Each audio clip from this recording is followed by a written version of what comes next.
कर्ज चुकाया जा नहीं सकता, हरदेव तेरे एहसान दा। आशा करता हूँ साथ संगत जी निरंकार की कृपा से आप सभी अच्छे होंगे, स्वस्थ होंगे।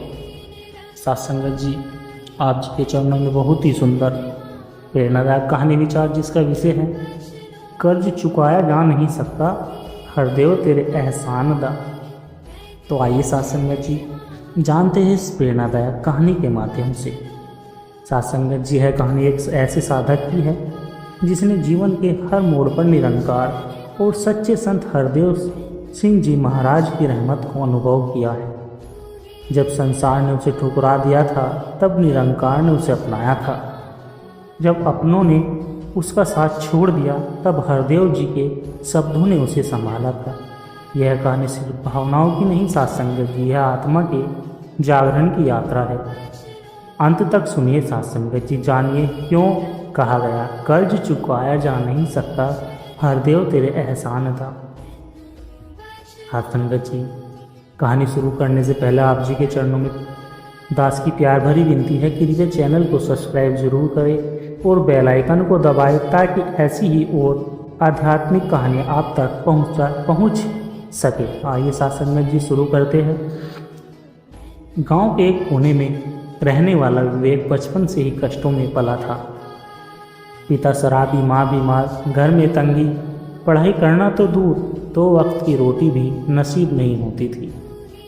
मगर विवेक के अंदर एक आग थी, कुछ करने की, कुछ बनने की। एक दिन उसकी माँ बोली, बेटा जिस दिन तू जान जाएगा कि ये दुनिया नहीं सिर्फ परमात्मा ही तेरा साथी है, उसी दिन तुझे सच्चा सुख मिलेगा।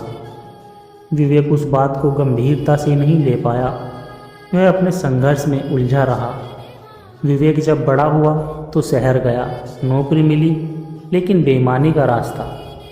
पैसे आए मगर शांति नहीं। शराब, जुए और झूठ ने उसकी आत्मा को गला दिया था और एक दिन साथ संगत जी सब कुछ खोकर वह सड़क पर आ गया, अकेला, टूटा हुआ, भूखा और प्यासा।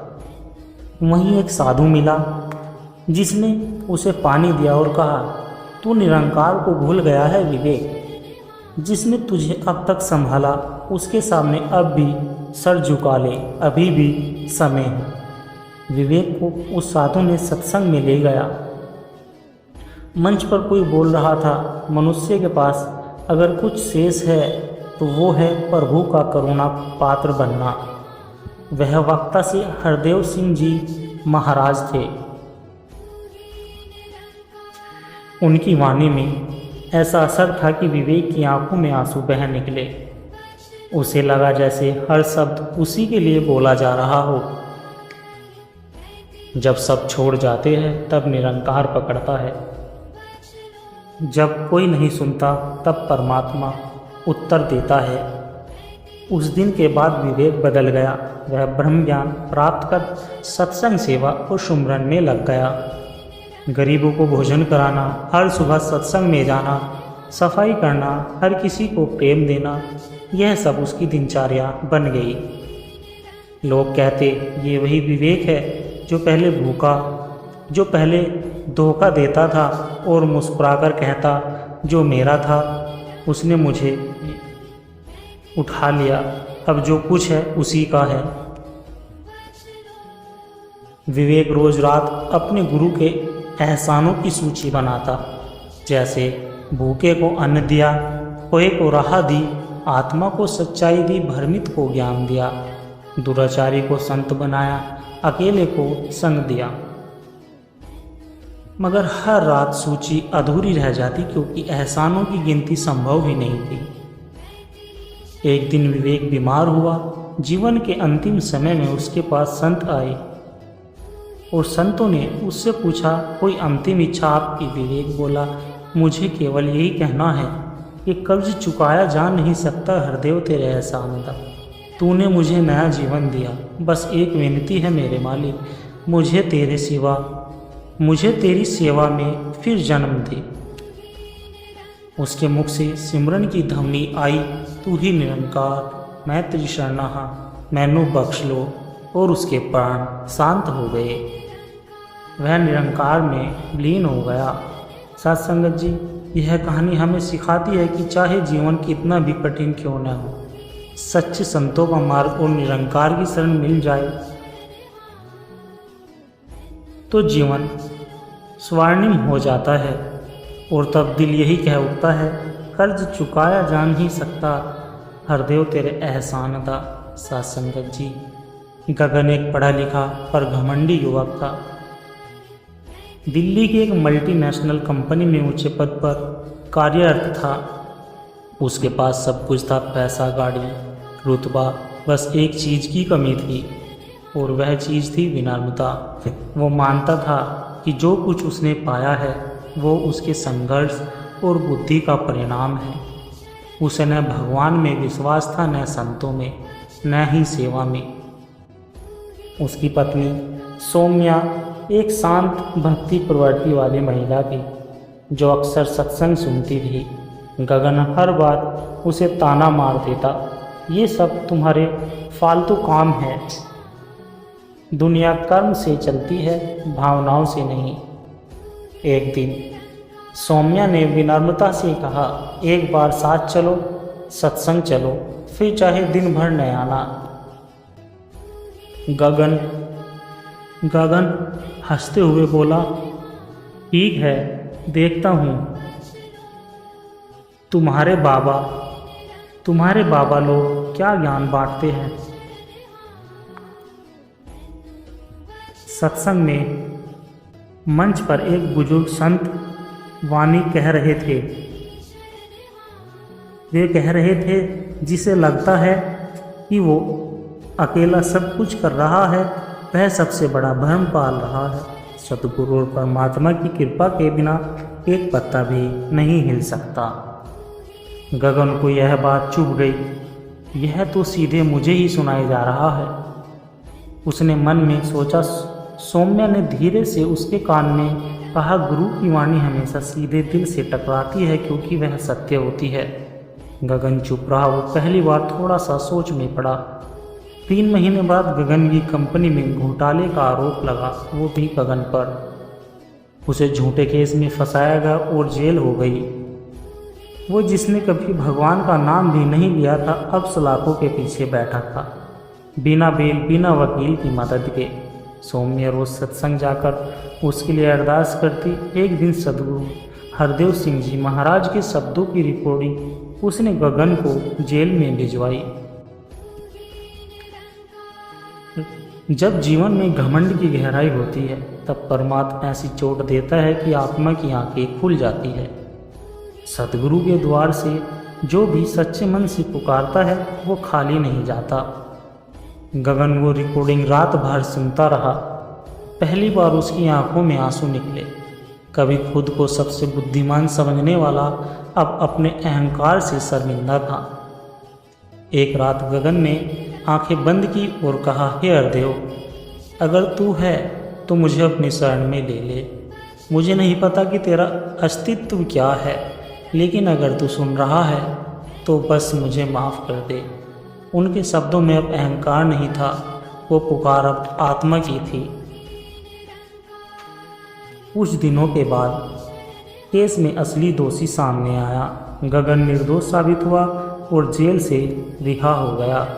बाहर आया तो देखा सौम्या ने एक पटोली दी जिसमें ब्रह्मज्ञान की किताब, सतगुरु हरदेव जी की तस्वीर और सत्संग का निमंत्रण था। गगन ने कुछ नहीं कहा, बस तस्वीर को देखा और गहरी सांस ली। माफ़ कर देना मुझे, अब जीवन तुम्हारे नाम है, यह कहकर शांत हो गया। अब गगन ने नौकरी छोड़ दी। वो अब एक साधारण भक्त बन गया। गली के सफाई अभियान में शामिल होता, सत्संग में कुर्सियाँ लगाता, ज़रूरतमंदों को भोजन बांटता। जहाँ कभी वो फॉर्मल सूट में बोर्ड मीटिंग करता था, अब वही गगन पाँव में चप्पल और हाथ में पोछा लेकर सत्संग भवन में सेवा करता था। लोगों ने पूछा, तुम्हारे जैसे पढ़े लिखे आदमी को ये सब शोभा नहीं देता।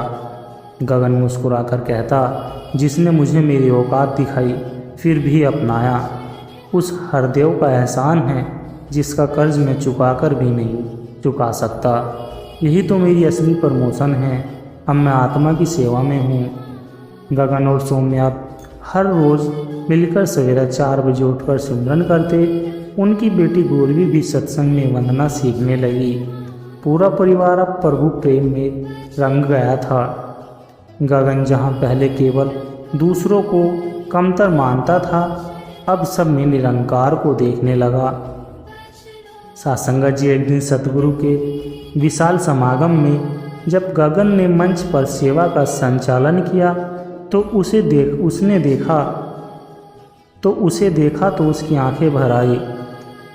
उसने झुककर सतगुरु की तस्वीर को देखा और बुदबुदाया और कहा, हरदेव, तूने मुझे वहाँ से उठाया जहाँ मैं खुद को मिटा चुका था। तूने मुझे एक बार नहीं 1000 बार माफ़ किया है। मेरी आत्मा अब जानती है कि कर्ज चुकाया जा नहीं सकता। हरदेव, तेरे एहसान दा। सासंगत जी, गगन की यात्रा सिर्फ कर्म से भाव की ओर नहीं थी, बल्कि अज्ञान से ब्रह्म ज्ञान तक की यात्रा थी। सासंगत जी, यह कहानी हमें सिखाती है कि जो अपनी हार को स्वीकार करता है उसे सतगुरु ऐसा विजेता बनाता है जिसका स्थान फिर केवल सत्संग सेवा और सुमरन में ही होता है। सासंगत जी, उत्तराखंड के ऊंचे पर्वतों के बीच बसा एक छोटा सा गांव गंगोत्री धाम। वहाँ एक साधारण किसान रहता था जिसका नाम रामेश्वर था। वह बाल्यकाल से ही धार्मिक था, लेकिन ईश्वर को केवल मंदिर और ग्रंथों तक ही सीमित मानता था।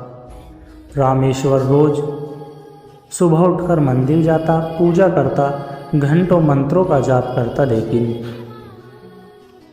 उसके अंदर एक बेचैनी थी। वो जानना चाहता था भगवान आखिर कहाँ है। उसने हर साधना की, हर व्रत रखा, लेकिन उसके अंदर की खाली जगह नहीं भरती थी। एक दिन गांव में एक संत आए जिनका नाम स्वामी अच्युतानंद जी था। उन्होंने सत्संग रखा और वहाँ कहा, जब तक हम खुद को पहचान नहीं लेते तब तक परमात्मा को देख नहीं सकते। ब्रह्म ज्ञान को देखने के लिए मन को मिटाना पड़ता है।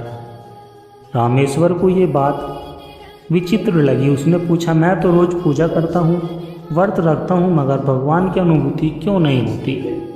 स्वामी जी बोले, क्योंकि तुम हो। जब मैं मिट जाएगा तब वो प्रकट होगा। रामेश्वर ने सोचा, वह तो बहुत धार्मिक है, फिर ये मैं क्या है। धीरे धीरे उसने महसूस किया कि वह पूजा तो करता है, मगर अपने पुण्य और धार्मिकता पर गर्व भी करता है।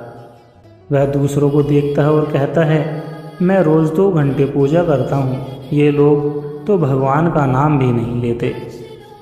उसे अब समझ आने लगा, वह ईश्वर को नहीं, अपने धर्म का अहंकार कर रहा था।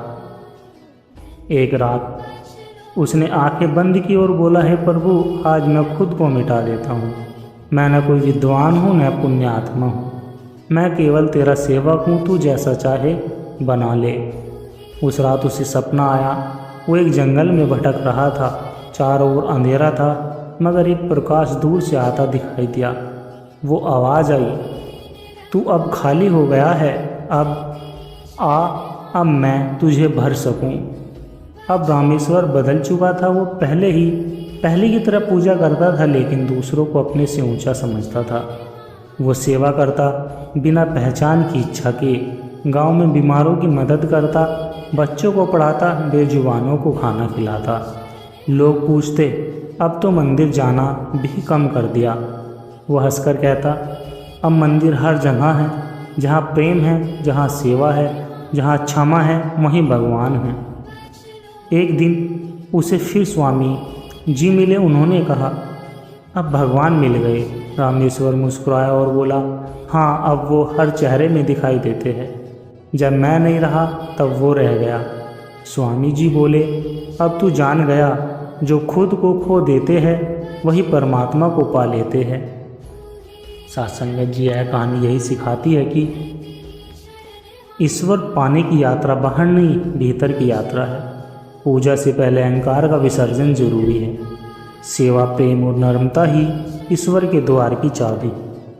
सासंगत जी, दास के द्वारा कही गई प्रेरणादायक कहानी विचार यदि आप जी को अच्छे लगे हो तो वीडियो को लाइक करें, शेयर करें और कमेंट बॉक्स में धन निरंकार जी जरूर लिख दें। और दास को आशीर्वाद दे। हर रोज़ आप जी के चरणों में ऐसी ही एक प्रेरणादायक कहानी लेकर आता रहूं। और साथ संगत जी, दास की प्यार भरी विनती आप जी के चरणों में, अगर दास के चैनल पर नए हैं या अभी तक आप जी ने दास के चैनल को सब्सक्राइब नहीं किया, तो दास की विनती कि दास के चैनल को सब्सक्राइब जरूर कर लीजिए। साथ संगत जी, प्यार से कहना, धन निरंकार जी।